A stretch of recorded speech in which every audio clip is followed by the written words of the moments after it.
Samantala, posibleng kasuhan na sa oras ang impeachment case o isang pa ang impeachment case laban kay Vice President Sara Duterte para makaabot pa ito sa Senado. Pagdududa ni Senator Jinggoy Estrada, eksaktong 2 linggo na lang ay nakatakda ng mag-adjourn ang mga pulong ng Kamara at Senado ngayong 2024. Ang buong balita ihahatid ni Raymond Dadpaas.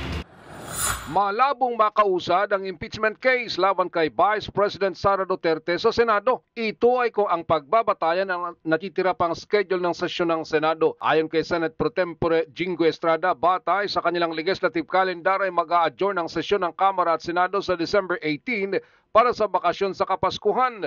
Babalik sila sa Enero 13, 2025 hanggang February 7, 2025 lamang.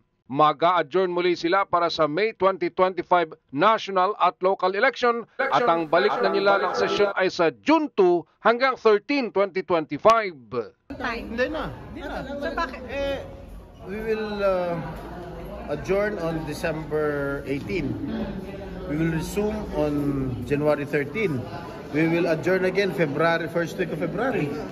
Tumatalima naman daw sila sa kahilingan ni Senate President Francis G. Escudero na iwasan muna ang magkomento sa impeachment complaint na inihain laban kay Vice President Sara dahil kung ito ay matuloy ay sila ang magsisilbing hukom. Duda din ng leader ng Senado na magpapatawag ng special session si Pangulong Bongbong Marcos para lang umusad ang impeachment complaint. Hindi rin kumbensido si Estrada sa impeachment na makabubuti sa buhay ng mga Pilipino.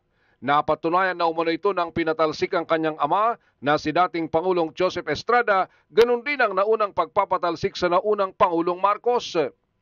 Sa halip na makabuti ay lalong naghirap ang mas marami nating mga kababayang Pilipino.